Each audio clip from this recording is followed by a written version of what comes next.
Hello friends, இன்னைக்கு வந்து பருப்பு கீரை கடைசல் பண்ண போகிறோம். அதுக்கு என்ன கீரை எடுத்துருக்க பார்த்தீங்கன்னா வல்லாரை கீரை. இது ஒரு கட்டு தாங்க, சின்ன கட்டு. இது 30 ரூபாய். இது வாங்கி க்ளீன் பண்ணி வச்சுருக்கேன்.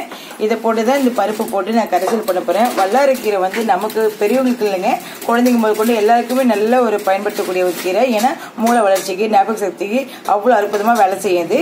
ஸோ இது வந்து நம்மளும் சாப்பிடலாம். ஸோ அதனால தான் இன்றைக்கி எங்கள் வீட்டில் எங்கள் குழந்தைகளுக்காக எங்களுக்காகவும் சேர்த்து நான் வாங்கி இதை வந்து நான் கீரை கடைசியில் நான் பண்ணுறேன்.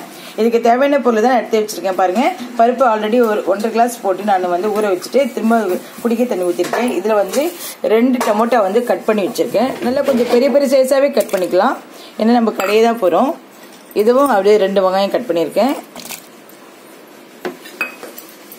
இதில் பார்த்தீங்கன்னா 10 பல்லு பூண்டு ப்ளஸ் 4 வந்து கிரீன் சில்லி பச்சை மிளகாய் இதையும் போட்டுக்கலாம். அடுத்தது பார்த்தீங்கன்னா ரொம்ப முக்கியமானதுங்க, பெருங்காயம் அண்ட் மஞ்சத்தூள். இது எல்லாமே ஒன்றா போட்டு கடைஞ்சி தாளிக்கிறதாங்க வேலையே. இது கீரை வந்து அலசிட்டு நீட்டாக காம்பு இருக்கும், வேறு எதுவும் இருக்காது. கீரை மட்டும் எடுத்துகிட்டு இந்த மாதிரி அலசிட்டு வச்சுக்கணும்.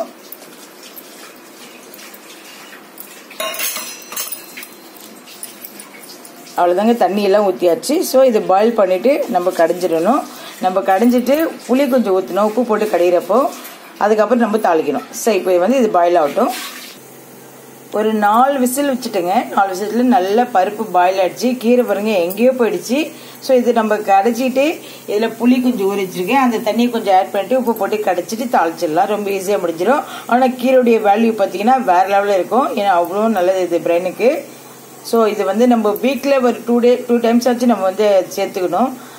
அந்த மாதிரி நீங்களும் சேர்த்துக்குங்க, ரொம்ப நல்லது. குழந்தைங்களுக்கும் ரொம்ப நல்லது, படிக்கிற குழந்தைங்களுக்கு, மூளை வளர்ச்சிக்கு எல்லாத்துக்குமே நல்ல ஒரு ஹெல்ப் பண்ணும். இப்போ வந்து நம்ம கடைஞ்சிட்டு வரலாம். இது பாருங்க, பருப்பு கடைசியில் கடைஞ்சிட்டேன். புளியும் நம்ம வந்து இது கீரையில் ஊற்றக்கூடாதுங்க. இதுக்குள்ளே அது பொரிஞ்சிச்சு. வடகம் போட்டிருக்கேன் தாளிக்கிறதுக்கு. இது கொஞ்சம் சிட்டிக்கு சீரகம் போட்டு வடகம் போட்டிருக்கேன். பொரிஞ்சிட்டு ஆஃப் பண்ணிடலாம். அவ்வளோதான். புளி பாருங்க தனியாக கொதிக்க வைக்கிறேன். ஏன்னா நம்ம கீரையில் ஸ்லோவாக கொதிக்கிட்டோம்.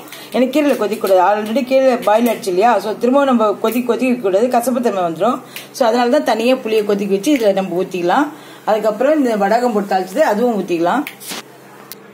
பாருங்க, எல்லாமே தாளிச்சிட்டு ஊற்றிட்டேன். எல்லாமே கீரை சூப்பராக ரெடி ஆயிடுச்சு. நீங்களும் இந்த மாதிரி கீரை வாங்கி குழந்தைங்களுக்கு செஞ்சு கொடுங்க, நீங்களும் சாப்பிடுங்க. ஹெல்த்துக்கு ரொம்ப நல்லது, இது ஞாபக சக்தி ரொம்ப நல்லது. ஓகே ஃப்ரெண்ட்ஸ், எனவே தேங்க்ஸ் ஃபார் வாட்சிங். நெக்ஸ்ட் பார்க்கலாம். பாய். சேனல் பிடிச்சா சப்போர்ட் பண்ணுங்க அண்ட் சப்ஸ்கிரைப் பண்ணுங்க. தேங்க்யூ.